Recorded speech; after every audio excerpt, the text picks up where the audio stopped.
Daghang salamat. Thank you. Kindly sit down.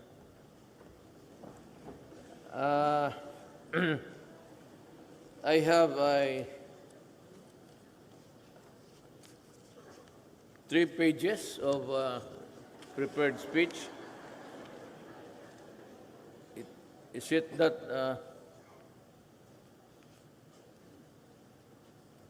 well, you know, land reform has more to it than meets the eye.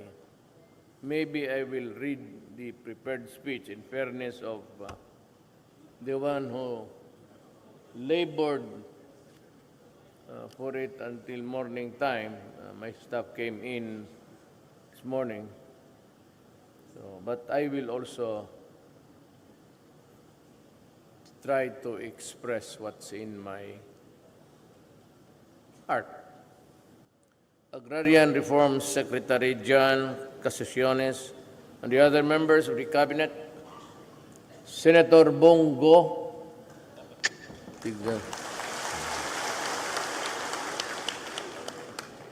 basiwan na siya yung nagtindog, mutindog yun.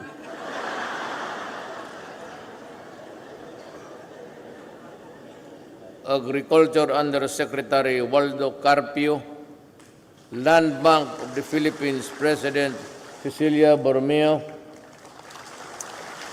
the 2019 recipients of the government's land distribution program, my fellow men. May mga bisita tayo. They share the same passion in life. Improving the lives of people, feeding. They are into the rice improvement. And they have a plant in Leyte. Kung nakita ninyo doon, maganda talaga.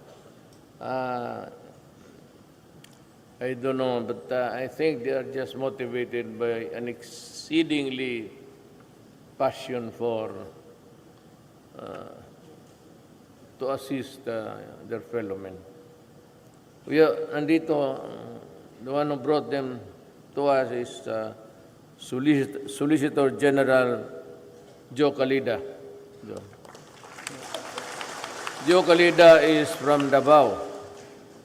We started our law practice almost the same year or two lang, and it was a very long time ago. Mrs. Milagros Calida, the wife of Ma'am.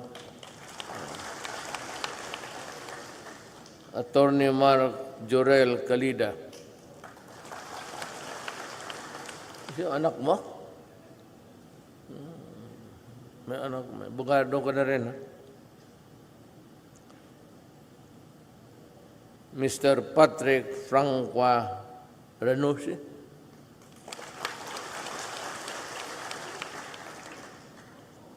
Miss Raquel Renositan. Ma'am. Mr. Fonca Ceres. Muna ng dagog technology. Ano nga sila sa ako kanina. They went to me earlier, just before I came to meet you, and explained to me how they can improve the variety of rice, and that they have started a pilot project somewhere in Leyte, and it's going great.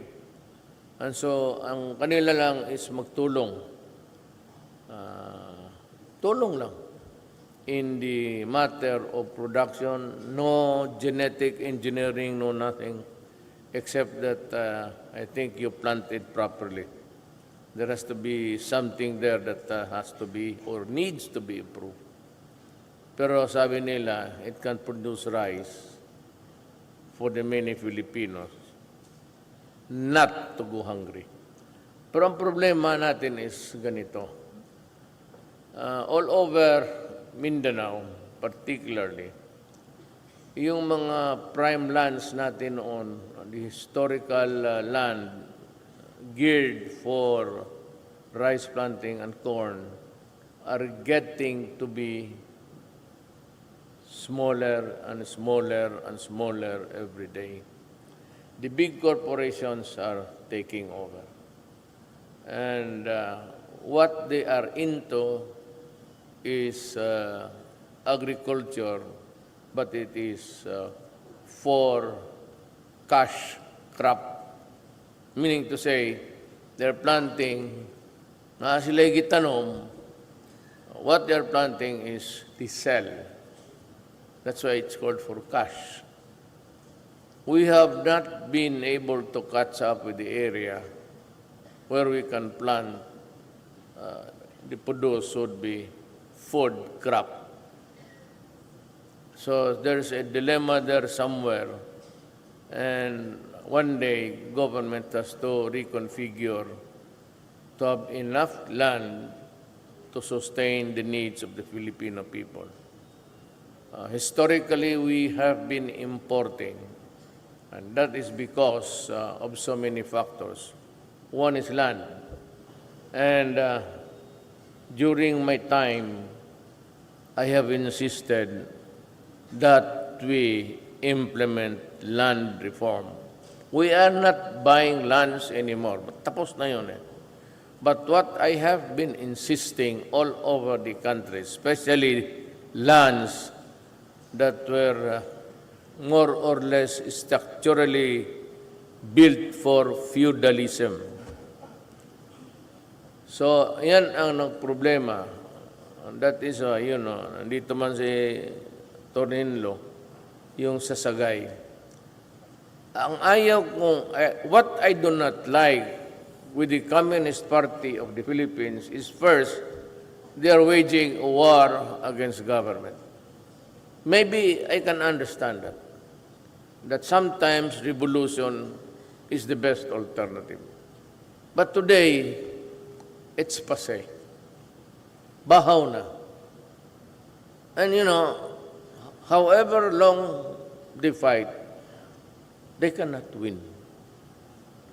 I have been an activist. I've been branded as communist during my first term as mayor. Lahat yan.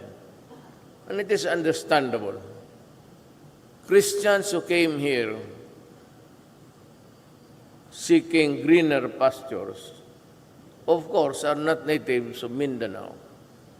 If you do not know how to talk in Mindanao, Maranao, Kagan of Davao, Yakan, Tausog, and the subcultures. If you are a Christian, then you are not a descendant of the Moro. You are a son or daughter of a Christian who migrated here many, many years ago, just like what my father and mother did. Now, at that time, there were a lot of lands, and the Spaniards, except for a few military outposts, Fort Pilar in Zamboanga and all that, those were the only areas controlled by the Spaniards. But when the Americans came, they wanted to exploit, cultivate Mindanao. There's no typhoon, and what you plant here really grows. Kind to think of it as a queer, but if you'd notice, we have been here since 1949. You'd notice that except for the long droughts, Davao always has rains every day. Slight lang. Tapos matapos. It's a passing thunderstorm actually. Parang gano'n. And it records and helps in the cycle of water, planting, and everything. Davao is an exception, and I think that we are lucky. We have to thank God for that. Just be sure you did not include the land of the church there. You will fight with the priest. Baka nasali ninyo yung simbahan ng lupa ng Archbishop dyan. So, I'm going now for what's my lamentation. Itong mga NPA, alam mo, ginawa ko na ang lahat. I have made a few promises. Because for one, I never thought I'd make it to the presidency. Baski kayo dito, I'm not trying to bug you. Dito, it's only about maybe 20% believe that I'd win. But of course, it was a popular notion already that in Mindanao, we needed somebody by this time. But in other places, Visayas, they never gave me a Chinaman's chance to win. And yet, I find myself now, I made a few promises. I said that I will go ahead and implement the land reform. This is not the first time. Every week I go out of Manila to the other provinces. This is the same thing that happened. In Sagay, where there was a lot of killings, yan ang problema dyan. Itong mga komunista, they're blaming government for the killings, when actually, you started the spate of murders there. Ang pinakamarami na may tama, the hardest hit group of government men are soldiers, policemen, and people who are openly for the government, and mga barangay captain. Bilangin mo na since the election, which was just recent, na makita ninyo na maraming barangay chairman na namatay. And they are killing teachers, killing principals, pero kung magsalita itong mga wala may bisita lang eh. Mga wag ninyo akong lukuhin kay galing ako diyan. Let us not, I've been there. You know I've been there. That karapatan used to be known as the Nationalist Alliance for Justice, Freedom, and Democracy. I was the chapter president. And karapatan is a front. Just like our barangay captains are our legal fronts. Kayong mga karapatan, mga samahan ng mga demonyo ng Pilipinas, mga,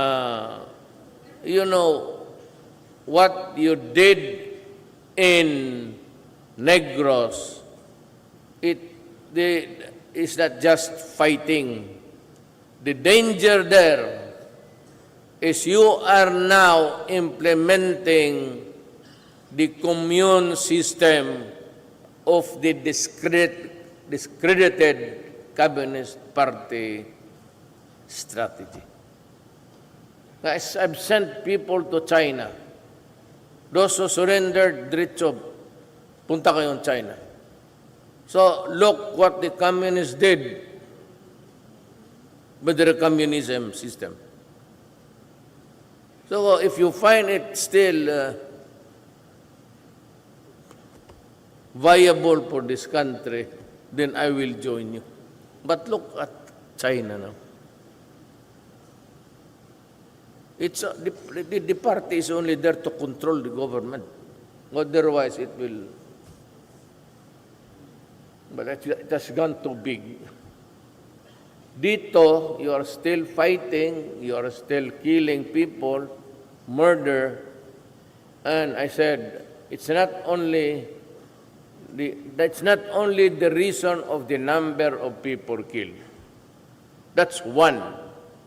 It's lawless violence, but they are now implementing their style that if you are the beneficiary of a land, our land reform government gives those tenants of yours the first option, the right of first to be the beneficiaries because they were the descendants for many years toiling the same land from his grandfather to father. Bibigay. In Negros, it is not the case. Alam mo, sa Negros, you are forced to join a federation, and that federation will choose the people who will occupy the land that has been already covered by the land reform law. So sila na ang mamili kung sinong ilagay nila. Kaya yung patayang una doon kanila yung you are liars. Kanila man yun.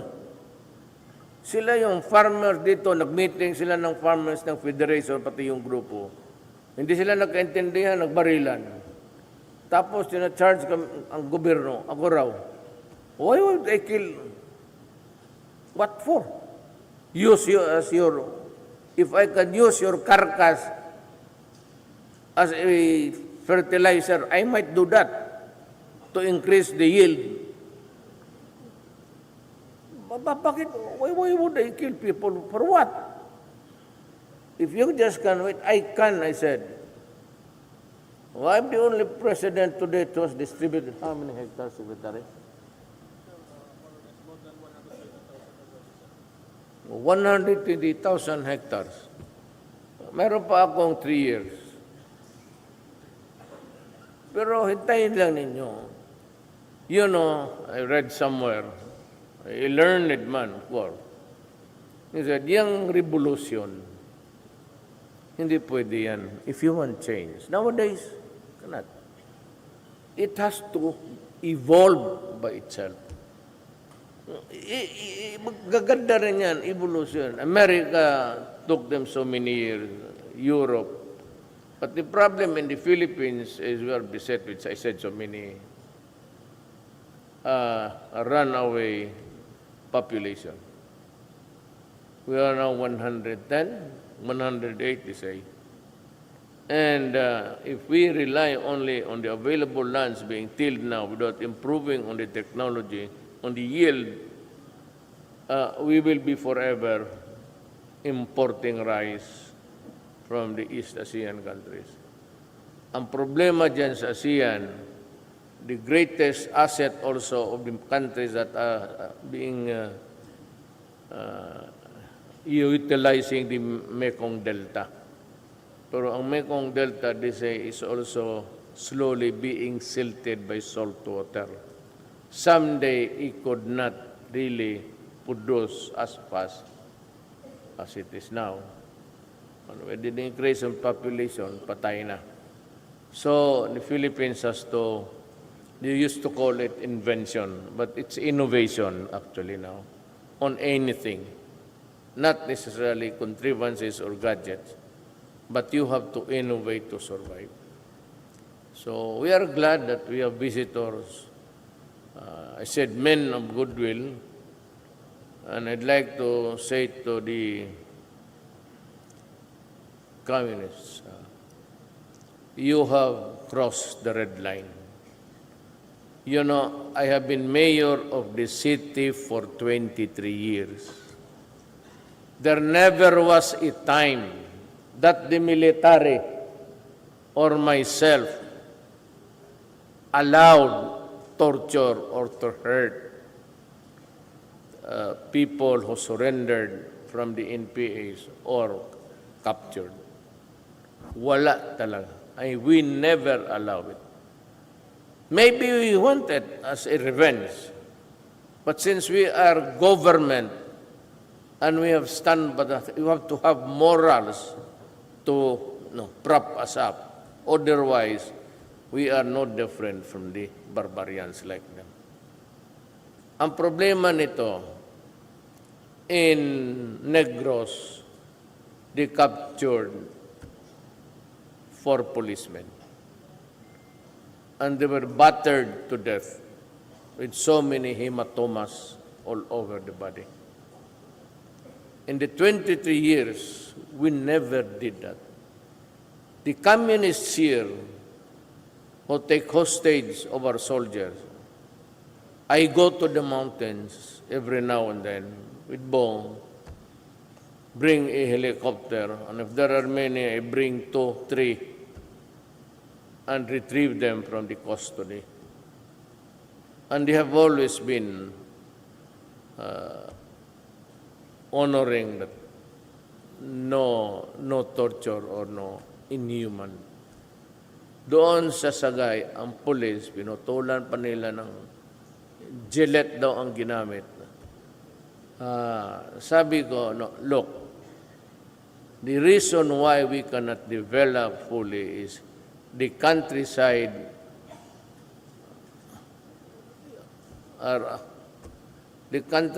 is infested with parasites like you. You do not work, you exact taxation. And if you think that the barangay captain is not cooperating with you, with the communist theories and your ideologies, which is rotten already, it is corrupt just like the ISIS, you fight, you kill. I served notice the other day that I will not take it sitting down.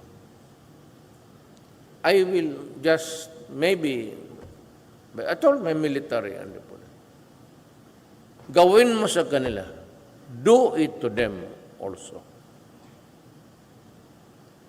I've been telling you, I will implement a more severe measure.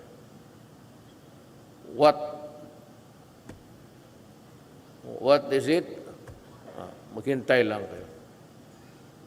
Kasi sabi ko, sumusobra na kayo. And in some areas, malaki masyado, and I am short of policemen and soldiers. But you cannot do it unrestrained, unbridled, uncontrolled, as if you are the killing machine of the Philippines. You try to crucify me about drugs. In my election, I made 5 simple promises. I said I will go after corruption. And I'm doing it. I've been firing people. I've been changing. I've fired about 5 lawyers. Sabi nga ni Gordon, says, militarization of the cabinet because most of the members of the cabinet are former military officers. He's a lawyer, but I just don't know why he chose to interpret it, When a military man retires, he is for all intents and purposes nothing but a civilian. And second, because I can rely on them. And third is because most of them are fundamentally honest. Those that I got in my wagon, in my journey to the presidency. Second, sabi ko sa drugs. When I was mayor here, I told you frankly, do not destroy the Philippines. Do not destroy our young men and women. We are poor. We need them when we go. And even to buy for our medicines, for even the vitamin C or biogesic, just to ease the pain. We are not rich. Most of us are migrants, and we have not reached that apex of wealth that some have. Life is never fair. mayroon binigyan ng Diyos ng mga mayaman. Mayroon talaga tamang-tama lang. Nandito tayo, we are here where we need our children because when we grow old, like military, how many of you? 1, 2, 3, 4. They retire at the age of 56. And that's about the time where their children are in college. Or still, if they are prolific, some of them are in the high school. Sabi ko, military, 1 or 2 is enough. You practice, get your instructions from the priest how to do it. Be celebrated. You cannot have so many children where you stay. Because in all probability, you will die in an average of 1 to 10. Your average of dying is about 7. So yan ang ano ko. I will not allow the communists to do. Then I promised you drugs. And I said, I will kill you if you destroy my country. Who will buy my cough syrup? Who will buy me my Norgesic? Who will buy me my morphine if my children can afford it? Or else I will just while away grooming but in pain. Most of us will die of cancer, if not by the bullet of those communists. So, who will pay for our funeral charges? Who will buy our, where you want to be buried? That's why we need our children. We cannot afford our children to be destroyed because if there is no one to take care of us, then the quality of life and then the economy will suffer and we go kaput. And at the end of the day, who's to blame? It's the president. It's the president who holds the... So when I say do not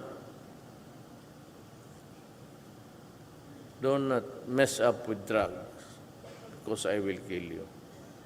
If you are foreigner, sinulosa, better be very fast, because if we meet in one corner, you will die. So with the ISIS, wala akong ano dyan. They're totally bankrupt, an ideology of nothing. They just kill and kill and kill and destroy. That's all they do. And what should I do with them? They will also kill you. Courts. I was a prosecutor before I became mayor. I was doing trial work, prosecution in court every day. I know how it is. Batting average, we are a democracy. Proof beyond, listen, proof beyond reasonable doubt. If I create a doubt, even how little, that criminal goes free. That is the rule in democracy. So what's the batting average of a prosecutor winning a case, getting a conviction in this country, with all the corruption, with all the judges and prosecutors, and policemen? I think that we have a better police now because I also told them, do not go into drugs. You will die. Do not ever think that you are a police or you are exempted. You will be the first to go. And that would be the rule until the end of my term. My advice, just do what is right, period. Just do what is legal, period. And you will not have any problem with me or with government. Now I'm overshooting. Let me read let us see what the bureaucracy in the seat of power wants to convey to you. I am pleased to be with you today as we hand over certificates of land ownership and emancipation patents to our agrarian reform beneficiaries from the 5 regions of Mindanao. We have gone a long way in our decades-long quest to emancipate our farmers from the bondage.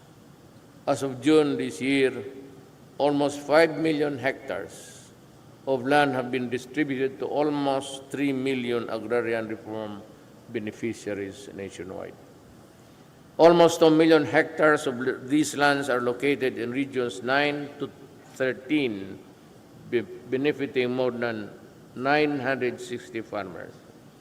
With today's distribution of titles, we look positively into the future as government endeavors to complete the acquisition and distribution of almost 550 hectares of agricultural lands nationwide, 81 hectares which are here in Mindanao.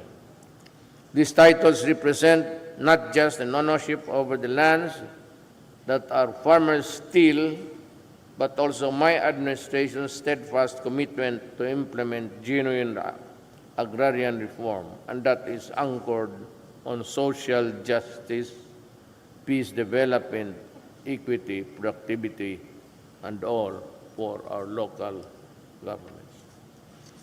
The time has come for us to fully acknowledge the invaluable contribution of farmers in nation building and in promoting food security despite the many difficulties and challenges that we face. Let me cut.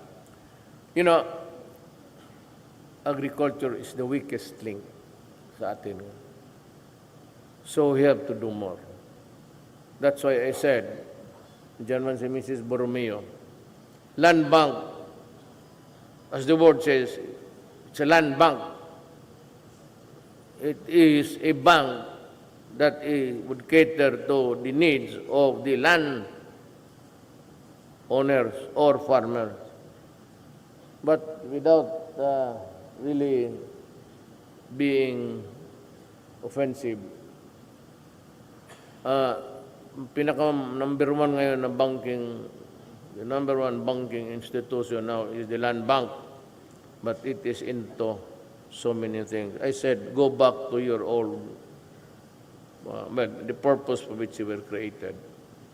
So that the farmers now, kayo, and I'm asking Bongo, sino pa ba, sino nandito pang may ibang congressman?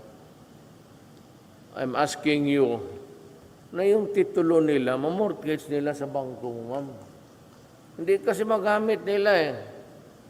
Ngayon, ito, we are crafting a law that would allow you to mortgage your title, your land, to borrow money to improve the land.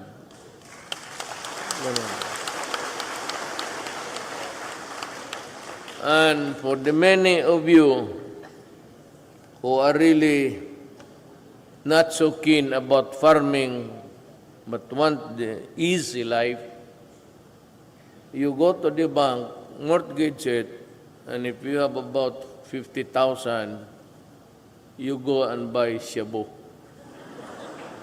And then shabu would make you a millionaire in 3 months' time. But do not forget to buy a pre-need and make your reservations in the funeral parlors.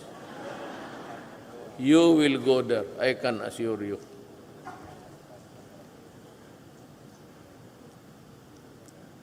By giving them actual possession of these titles, we are empowering our farmers and improving their capability for self-reliance and greater productivity.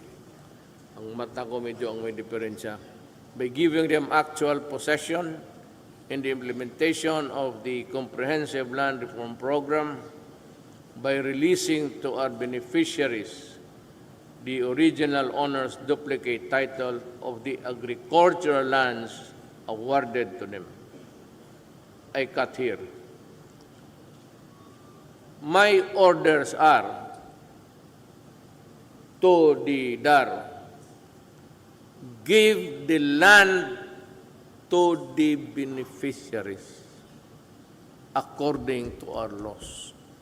And those are the tenants who have been there since time immemorial. Now, if you give me time, if you listen, have you had your dinner? Sabi ko, umumuna na kayo. Go on.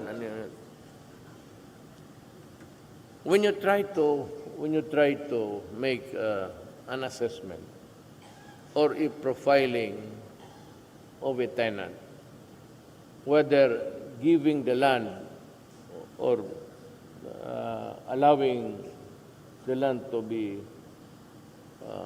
mortgaged to get money, try to figure out from what region he comes from. Ito ang sekreto.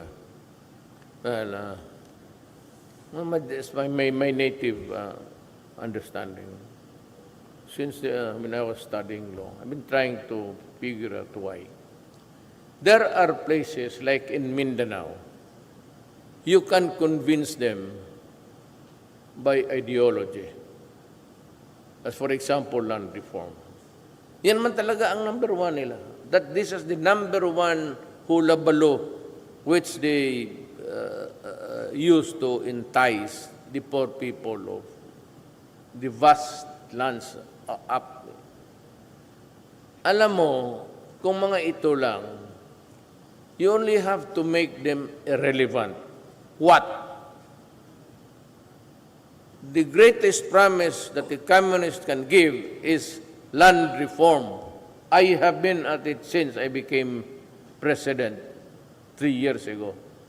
Marami na nga. Just make them irrelevant.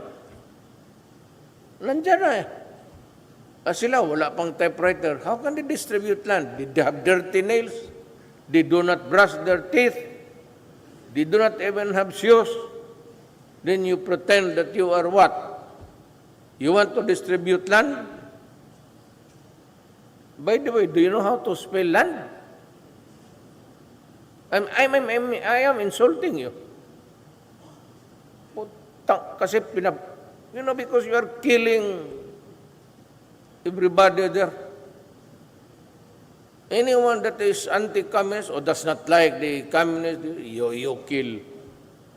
Nang ito dito, remember imperialism. Imperialism started the troubles of our country. My mother is a mestiza Maranao. My lola was a Maranao. My lolo was a Chinese. Alam ninyo yan. So, when you deal with, you do not deal with them na lupa-lupa lang. Because pag nagbigyan mo ng lupa, tatulungan mo, if you are there to help, madali na yan. But itong from Negros, bantay ninyo ha, Negros, yung to Negros na yun, yung pinaka-magulo yan, at Central Luzon. Bakit yan dalawa? Yung dalawa na yan, the NPAs there are the descendants of the tenants when the Spaniards came. When the Spaniards came to the Philippines, they subjugated us, confiscated our lands, and gave them to the insulares. Yung insulares are the Spaniards who were born here and never went back to Spain or never nandito nakatira, never. So sila yung mga mayaman. That's why in Bacolod, yung mga mistiso, yung mga mayaman. No offense intended. I'm just telling you the truth because I should tell you why we are now here. Bakit nakaganito tayo? Yung mga yan, you cannot convince them with anything. Land reform, wala sa kanila. Why? The feudal system that was started by the Spaniards has become part of genetic order. Ano talaga yan sila? They are the ones who experience feudalism at its worst. From the time of the Spaniards, from the time of the Americans, and the time this republic was created, until somebody, hindi lang ako, not only me, but men of, they tried to, itong kay Cory Aquino, ganito yan. Cory Aquino may be popular. She is popular today. Why? For losing the husband in the hands of Mr. Marcos. But what is the fundamental reason why someday, 30 years from now, we may try to balance history? Because Aquino declared land reform for the entire Philippines, but exempted Doña Luisita, her own land.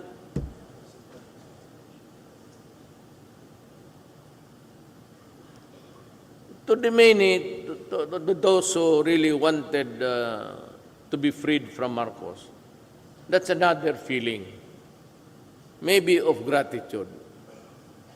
Pero yung when she said, I would like to declare land reform in all of the Philippines, hindi niya sinali yung kanya. She exempted her. So, you call her what? The one who freed, emancipated. It's an incongruity, they call it. So yan ang gusto. Itong mga dealing with itong mga tao sa Central Luzon, pati Bacolod. Why Central Luzon? Because of sugar. Yung sugar quota. That was it because America gave the Philippines a premium price for sugar. Kaya yung sugar quota noon, pinagbibili yun, pinag-agawan kagaya nitong luto ngayong itong mga STL. Kasi papel yan, pera yan. Pag may quota ka, kapag dala ka ng sugar doon, plus ka, which was not given to the other country. Preferential attention dito sa, because of the Philippines being the former colony. Kaya ang sugar malakas, where? In Negros and in Central Luzon. Both, ikaw tagaroon both kuwag ko yan. Meron sila doon, di ba? Ponte Verde, they have a large land. In Central Luzon and that's in Luzon and in the Visaya. Yan ang sikreto dyan. Bakit?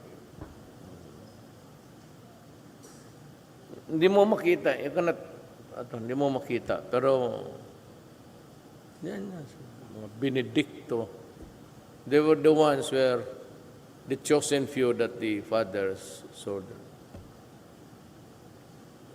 Kaya feudalism, that explains why pumunta dito ang mga Bisaya. These Americans wanted to develop them for themselves. Awarding them 100,000 See, you want an example? Wallstrom. It's just a few kilometers. That's 1,000 hectares. It's owned by Danding Kuhang ko na. Binili niya kay Wallstrom. It's being planted with banana. Kininto ko lang ninyo ito para malaman ninyo ang history na ang kawawa dito ang Pilipino. And my God, you cannot correct a long justice committed during the Spaniards and the Americans, and you try to wipe out the Filipino and the government,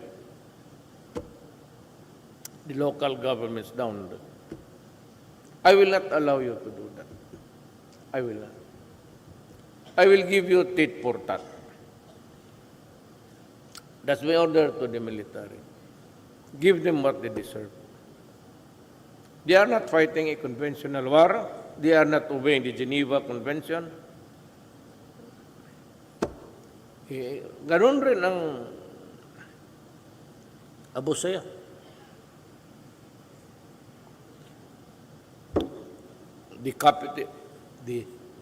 Decapitation.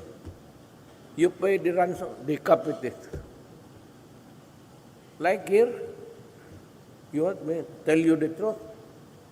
Kidnappers here, they pay, then they kill. So when I catch you, you pay. What would you like? So, no more kidnappers. When I told the drug addicts, I will kill you.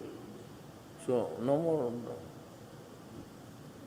The gangster there in the streets, I said, I do not want to see you walking. I only want law-abiding citizens walking the streets at night. I do not want gangsters and muggers walking around. So there are no gangsters and muggers. You want to transfer? Well, it is not really. There's a big water behind this building. A few meters is a vast sea. You might want to swim there with your feet and hands tied around your neck. That is how the peaceful. But if you just follow the norm of talo tayo dyan. So I'd like to congratulate the beneficiary. Maghintay lang kayo. Just wait a little while while crafting the law. I said that would allow you to use it as a market. Hindi kasi natatanggap kaya wala silang pangkapital. But for those of you who are intending the money for other purposes like shabu and cocaine, be careful. Be careful. Because I have told you, I have warned many. And the warning not only, well, I don't, but that's how it is. Thank you.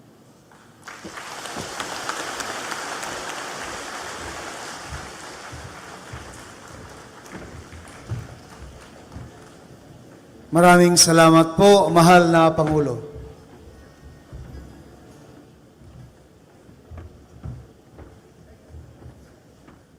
May we request the President to grant a photo opportunity in 7 batches.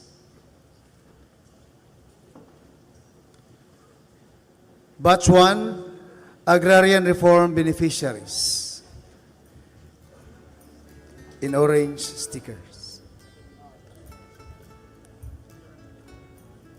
Batch 2, DAR Central Office officials, please prepare.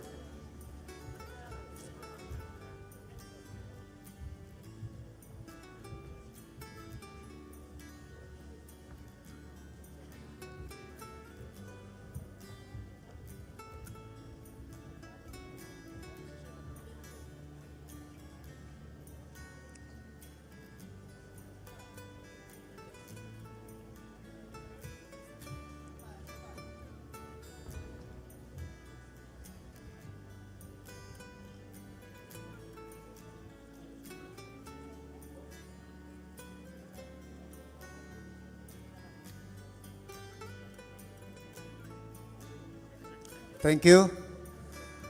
Batch 2, DAR Central Office officials in white stickers. Batch 3, LBP officials, please prepare.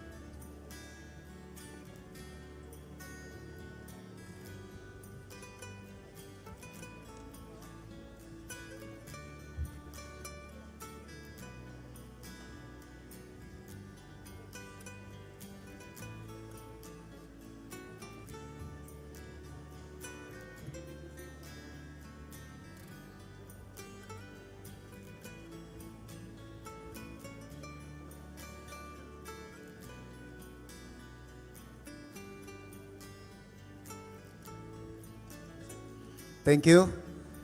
Batch 3, Land Bank of the Philippines officials in green-orange stickers.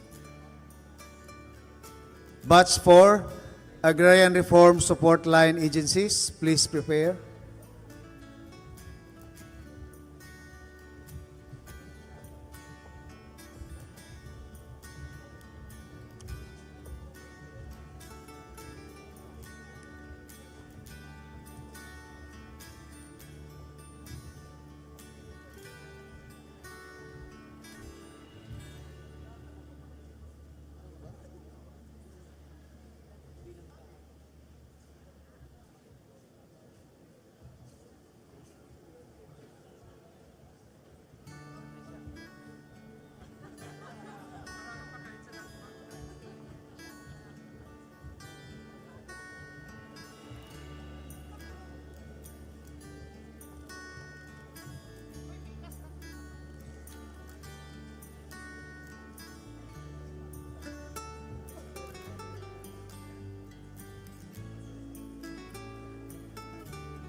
Thank you. Batch 4, Agrarian Reform Support Line agencies from the DENR, Department of Agriculture, DSWD, and TESDA officials in orange-green stickers. Batch 5, DAR Mindanao Regional and Provincial Heads for Regions 9, 10, and 12, please prepare.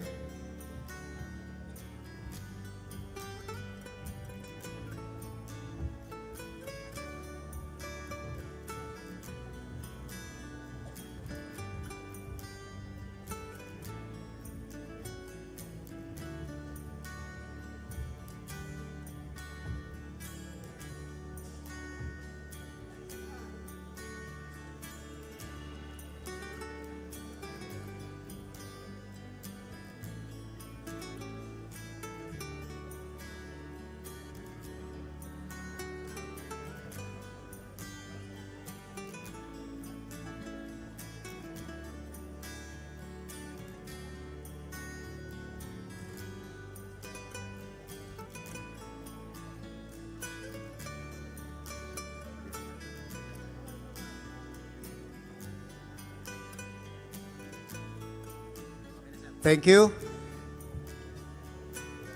Batch 5, DAR Mindanao Regional and Provincial Heads for Regions 9, 10, and 12 in red-orange stickers.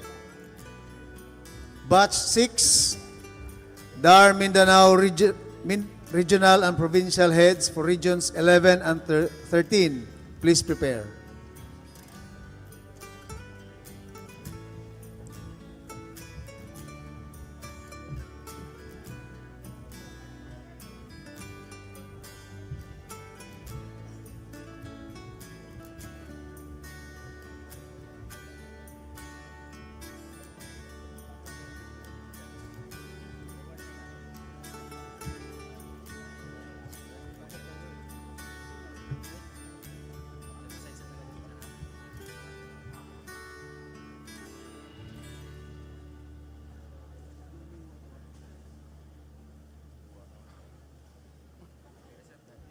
Thank you. Batch 6, DAR Mindanao Regional and Provincial Heads for Regions 11 and 13 in orange-white stickers. Batch 7, DAR Technical Working Group, please prepare.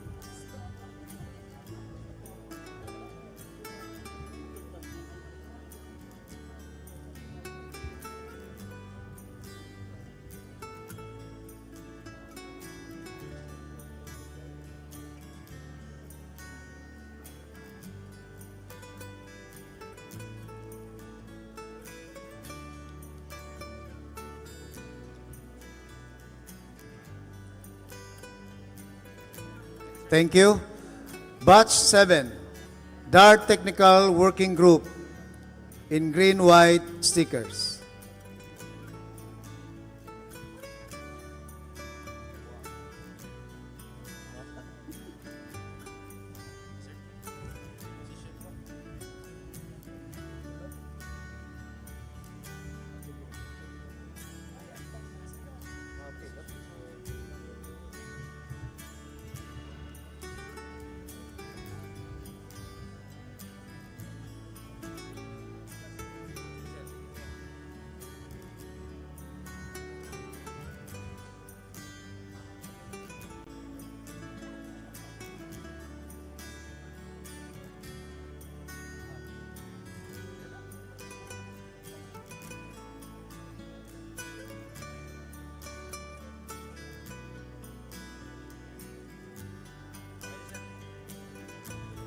Thank you.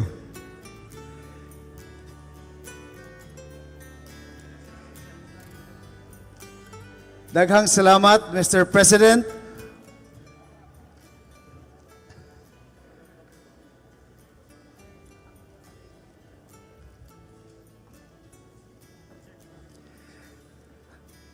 Daghang salamat, Mr. President, for gracing this important event. We really appreciate your presence this evening.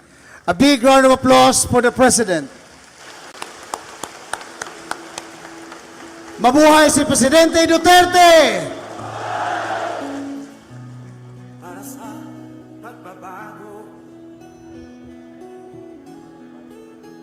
sawa na ang bayan ko sa magnanakaw na tao.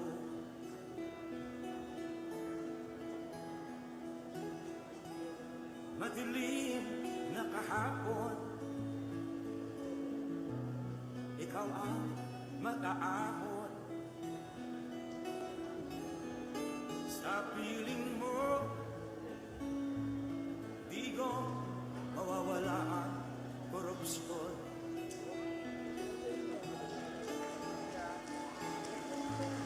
Tayo na, Pilipinas, tayo na pinagbago. Hawak kamay tayo para sa pagkasenso. Ikaw at ako, tayong lahat kay Rodrigo Duterte, para sa tunay na pagbabago.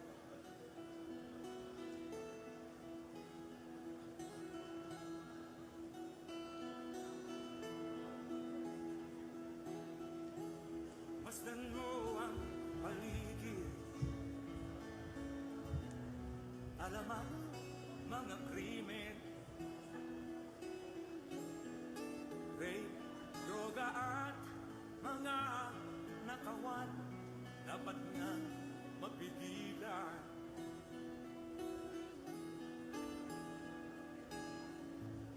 Tayo na, Pilipinas, tayo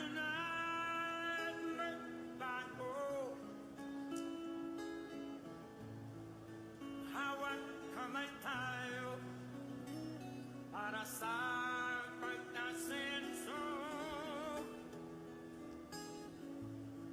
Ikaw at ako, tayong lahat kay Rodrigo Duterte, para sa tunay na pagbabago. Why am I here? I am here because I love my country and I love the people of the Philippines. Ikaw at ako, tayong lahat kay Rodrigo Duterte.